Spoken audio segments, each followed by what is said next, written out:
drejtorin e Partisë Socialiste dhe nga Greqi, që qenë Partisë Socialiste më të fortë se kur. Ku është sekreti kësaj? Ju jeni dëshmitar konkret i gjithë këtij organizimi vit pas viti. Kemi qenë së bashku në fillim vitit 2006 kur u institucionalizua ajo që ishte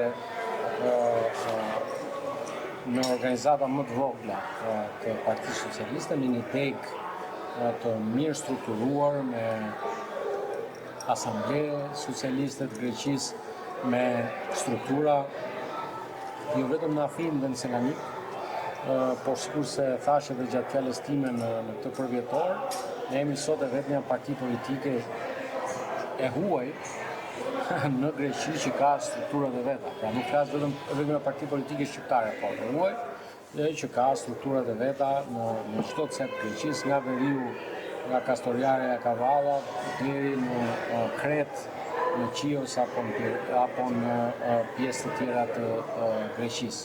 Kështu që në këtë këndvështrim sekreti është punë organizative, është vullnet i qartë, i shume, i djemëve, vajzave, burrave dhe grave, të cilët përveç halleve të përditshme, punës përditshme këtu, nuk harrojnë ta ruajnë lidhjen, përgjegjësinë, sepse të merresh me politikë është edhe të marrësh përgjegjësi.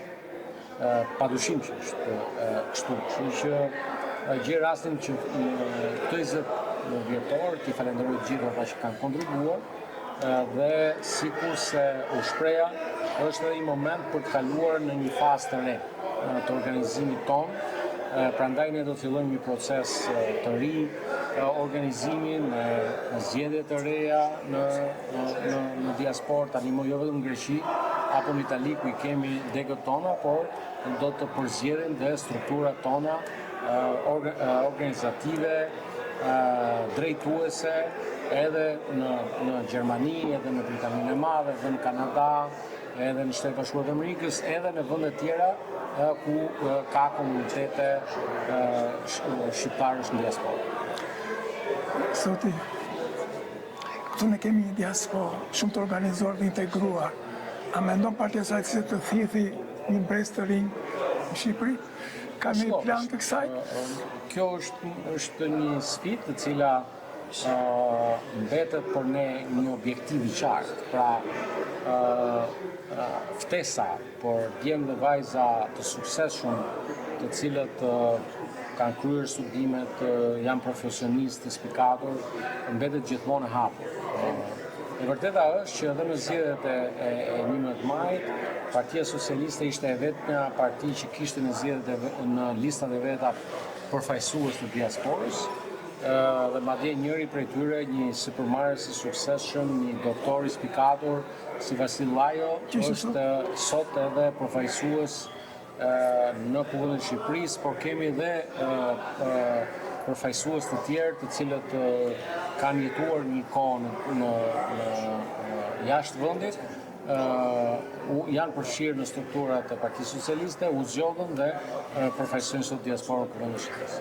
Zoti Talon, sa për informacion, çfarë bëhet me pensionet e emigrantëve shqiptarë lidhur me marrëveshjen, se kur e kanë nisur? Tani marrëveshja, siç jeni ndjeni, le të themi, negociatat filluan në vitin 2022, në shtator vitit 2022, me takime bilaterale në Tiranë dhe në Athinë. Pati një ngecje për shkaqe të tjera që nuk lidheshin me çështjen e pensioneve, por kanë rifilluar me intensitet. Unë shpresoj shumë që grupet negociatore të takohen përsëri në mënyrë që shembulli i mirë mes Shqipërisë dhe Italisë, ku jeton edhe aty një komunitet shumë i madh, të ndiqet edhe nga Greqia. Dhe apeli im për qeverinë greke, për parlamentin grek, për shumë miq, kolegë deputet në parlamentin grek, është që Shqipëria dhe Greqia, organet vendimare, qofshin qeveri apo parlament, duhet të reflektojnë marrëdhëniet shumë të mira mes dy popujve tanë. Pra, nuk ka askush dyshim që mes popullit shqiptar dhe popullit grek gjithmonë ka miqësi. Ndërkohë që qeverit duhet ta përdorin të miqësi të fortë, këto ura të formalitëse për t'i adresuar gjithë ato çështje. Dhe njohja e ditëve të punës të shqiptarëve që kanë punuar këtu në Greqi është një detyrim moral dhe ligjor i qeverisë greke. Se pa shqiptarët e Greqisë, pa punën e tyre në këto 35 vite kusur tani më, nuk do t'ishte kjo Greqia që sot. Dhe të dy bashkë dim që sa po dalim në rrugë dhe takojmë një grek mendje hapur, ai e pranon që pa shqiptarët Greqia nuk do t'ishte kjo që sot.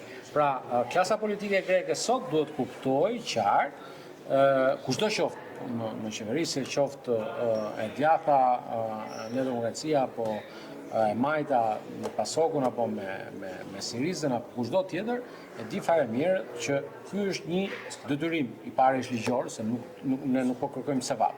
Jo, kontributet tona. Po kërkojmë atë që na takon. Pra, për gjithë ata shqiptarë që këtu kanë paguar, pra kanë punuar, kanë paguar sigurimet këtu, ato ikat e famshme, duhet që t'u njihet çdo ditë punë këtu për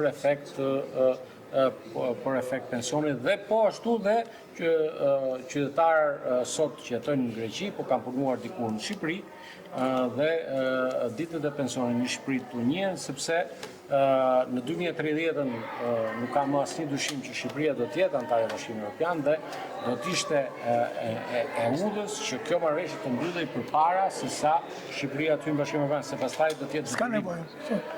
Ky është një lajm i që na thatë. Në mbyllje, desha të mbyll intervistën me një mesazh për emigrantët, ku do ndodhur. Mesazhi im për diasporën shqiptare, kudo që ata ndodhen, është duhet të bëjmë më shumë dhe ne kemi përgjegjësinë tonë si qeveri, si parlament shqiptar, sa i përket mbrojtjes së gjuhës shqipe.